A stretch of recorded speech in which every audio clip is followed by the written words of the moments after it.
আজকের কংগ্রেসের যেভাবে ঘর ভেঙে তৃণমূলটাকে তৈরি করেছে, আজকে বড় বড় কথা সোমেন মিত্রর সাথে ইয়েতে ভোট হয়েছিল, সেই সময় সোমেন মিত্রের কাছে হেরে গেছিল, ভোটে হেরে গিয়ে বাইরে বেরিয়ে গেছিল, বলতে গেছিল আমাদের এআইসিসির সভাপতির কাছে, তখন কোথায় নেতাজি ইন্ডোর স্টেডিয়ামে, নেতাজি ইন্ডোর স্টেডিয়ামে, সেখান থেকে গান্ধী মূর্তিতে বসে গেছিল, কেন বলেছিল সিপিএম এর দালাল বলে বসে।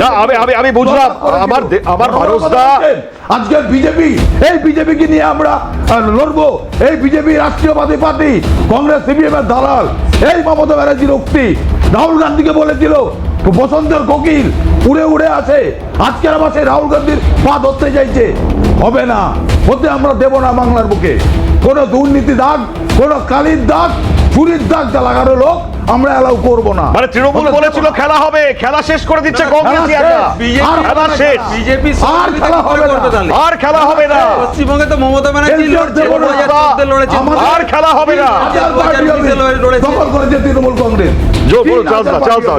দেখুন, একটা ছোট্ট কথা বলে দিই, আপনারা যদি পশ্চিমবঙ্গের গত 5-6 দশকের রাজনৈতিক ইতিহাস দেখেন, যারা একবার হেরেছে, মানে ধরুন প্রথমে কংগ্রেস হেরেছে, তারা আজকে বিআরএস নিয়ে নিয়েছে নিজের থেকে, কংগ্রেস আর নেই, দলটা নেই, পশ্চিমবঙ্গে নেই। এরপরে দেখুন আপনি বামেদের দেখুন, কমিউনিস্টরা আজকে আর তাদের কোনো গ্রহণযোগ্যতা নেই। এরপরে চলে গেছে তৃণমূলের শেষ হয়ে গেছে। এই একটু আগে আপনি দেখাচ্ছিলেন কাকলি ঘোষ দস্তিদার, আমার বয়স 36 বছর, আমি কংগ্রেসটা করি 36 বছর, আমরা বিআরএস নেইনি, আমি এই দল সে দল করিনি। আপনি যেটা বলছেন না, বিআরএস কংগ্রেস তৃণমূল দিতে পারে, কংগ্রেস নেইনি, কংগ্রেস ছিল, কংগ্রেস আছে, কংগ্রেসই থাকবে, অন্য কোনো দল থাকবে না আগামী দিন। কাকলি ঘোষ দস্তিদারের যে পদক্ষেপ, যে তিনি আজকে তার পথ ছেড়েছেন, এর থেকে বোঝা যায় যে দলটা উঠতে চলেছে, আর যা সময়ের অপেক্ষা। তৃণমূল কংগ্রেসের ক্লাব, আমরা বরাবরই বলে এসেছি, মা মাটি মানুষ ফিনিশ। দেখুন এবার নতুন কোনো জায়গায় মমতা ব্যানার্জি চলে গেছে। তবে চার্লস দা, আমার প্রশ্ন ছিল, কংগ্রেস কি আবার দরজা খুলে দেবে যারা এই ধরনের কাজের সঙ্গে কংগ্রেস কি করবে? আমি শেষ করি, একদমই নয়,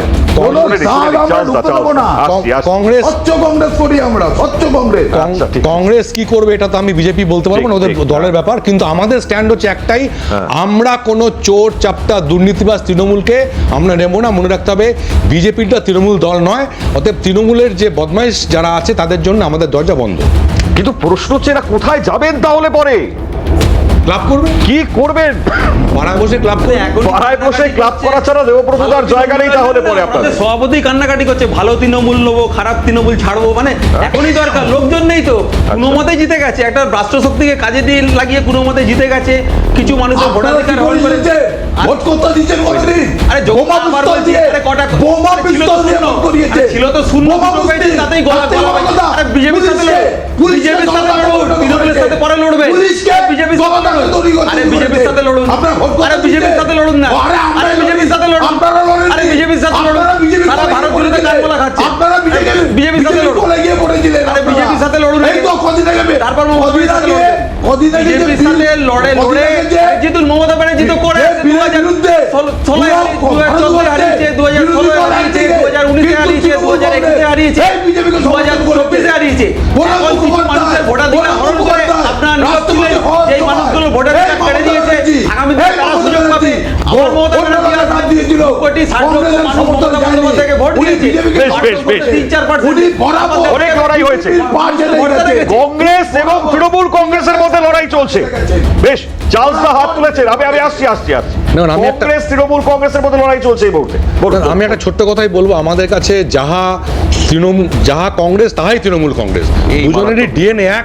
এরা দুজনে মিলে পশ্চিমবঙ্গকে শেষ করেছে।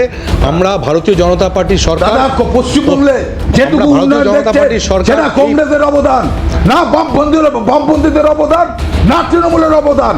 আগামী দিন দেখবো, আপনারা পশ্চিমবঙ্গে, আপনারা দেখবো আমরা পশ্চিমবঙ্গে এই প্রথম কি উন্নয়ন করে।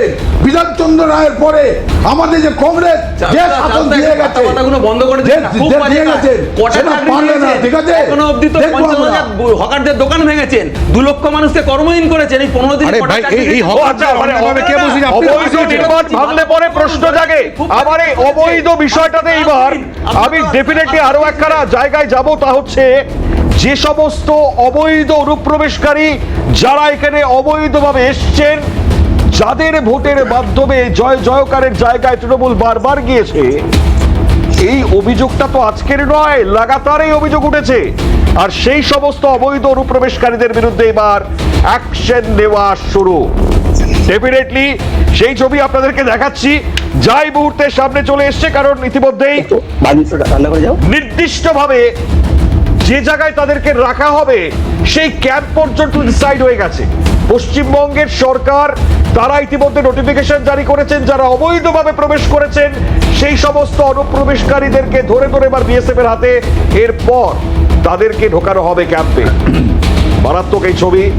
এবার এটা নিয়ে প্রসঙ্গে ডেফিনেটলি ঝন্টুদার কিছু বক্তব্য থাকবে। আমি বিরতি নেওয়ার আগে ঝন্টুদা আপনার কাছে আসি, কারণ যাদের ভোটে বারবার আমরা দেখতে পেয়েছি, মানে এদেরকে তো বারবার তারা তো সাহায্য করেছেন। এই যে উচ্ছেদের কথা বলছেন ঝন্টুদা, অনেককেই দেখতে পেয়েছি অবৈধভাবে, এই অবৈধ উপায়ে এখানে অনেক কিছু করে ফেলেছেন, তৃণমূলের হাত মাথায় ছিল। হ্যাঁ, তুমি মণিময় হ্যাঁ, একটু একটু এদিকে একটু সরে আসো পিছন দিকটায়। আচ্ছা। 1998 সালে তৎকালীন কেন্দ্র সরকার একটি রিপোর্ট প্লেস করলেন যে সারা ভারতবর্ষে 1,80,00,000 অবৈধ বাংলাদেশি অনুপ্রবেশকারী বিচরণ করছেন, পলিটিক্যাল মদতে বিভিন্ন জায়গায় ফুলে ফেপে উঠছেন, পলিটিক্যাল পাওয়ারকে এনজয় করছেন এবং ভোটটাকে ম্যানিপুলেট করছেন। একদম। এই 1,80,00,000 মধ্যে 1,25,00,000 বিরাজিত রয়েছে পশ্চিমবঙ্গে। ভাবো তুমি, আজকে ভূপেশ গুপ্ত, ইন্দ্রজিৎ গুপ্ত, বাম নেতা সিপিআই এর সর্বকনিষ্ঠ স্বরাষ্ট্রমন্ত্রী জ্যোতিবাবু, বুদ্ধবাবু, এমনকি মমতা ব্যানার্জি বিরোধী নেত্রী থাকাকালীন 2006 সালে 1 কোটি অবৈধ বাংলাদেশি জঙ্গি পশ্চিমবঙ্গের অর্থনীতিকে কুড়ে কুড়ে খাচ্ছে, সিপিএম কে জেতাচ্ছে বলে চরণশীল আটোয়ালের মুখে কাগজ ছুড়ে মেরেছিল। ডকুমেন্টসটা আজও কিন্তু বিদ্যমান তোমাদের আর্কাইভে। প্রশ্ন হচ্ছে, তিনি শাসক হয়ে যাওয়ার পরেই এই অনুপ্রবেশকারীদের তিনি আর একটা কথা বলেননি, কারণ এই যে অনুপ্রবেশকারীদের শাসক হয়ে যাওয়ার পরে তিনি হিরণ্ময় নীরবতা আনলেন, কারণ এরা তার ভোট ব্যাংকের মেশিনারিজকে কন্ট্রোল করে, তাদের জেতায়, ভোটকে জিতিয়ে দেয় মমতা ব্যানার্জিকে। তোমাকে একটা তথ্য বলে শেষ করছি, মমতা ব্যানার্জি 11 সালে ক্ষমতায় আসেন, আর 14 সালে মনমোহন সিং সরকার শেষের দিকটায় একটা রিপোর্ট দিয়েছিল, তারপরে তারা ক্ষমতার থেকে চলে যায়। রিপোর্টটা কি ছিল? মমতা ব্যানার্জির 11 সালে ক্ষমতায় আসার মাত্র 3 বছরের মাথায় মনমোহন সিং সরকার বলছে অনুপ্রবেশ 5 গুণ বেড়েছে মমতা ব্যানার্জি সরকারের জন্য। এমনকি জেলা ধরে ধরে তারা রিপোর্ট দিয়ে বলেছিল উত্তর 24 পরগনা, দক্ষিণ 24 পরগনা, বর্ধমান, মুর্শিদাবাদ, মালদা, বীরভূম, উত্তর 24 পরগনা, উত্তর দিনাজপুর, এই জেলাগুলোতে বর্ডার গুলো মমতা ব্যানার্জি পাহারা দিত না, কেন্দ্রীয় সরকার দিত। 13% অদ্ভুত যুক্তি। অনেক গুণ বেশি, 23-24% বেড়েছে। জমি তো এগুলো দেননি আপনারা। বায়োলজিক্যাল নয়, এগুলো অনুপ্রবেশের জন্য। খুব স্বাভাবিক। এবার দেবব্রতদা বলছেন বর্ডার গুলো তো মমতা বন্দ্যোপাধ্যায় পাহারা দিতেন না, দেয় তো কেন্দ্র, বিএসএফ। যদি তাই কি সত্যি তো বলে? তাই, কিন্তু কি আমার বলে? প্রশ্ন হচ্ছে জমি আইন যাচ্ছিলেন জানে? না কেন?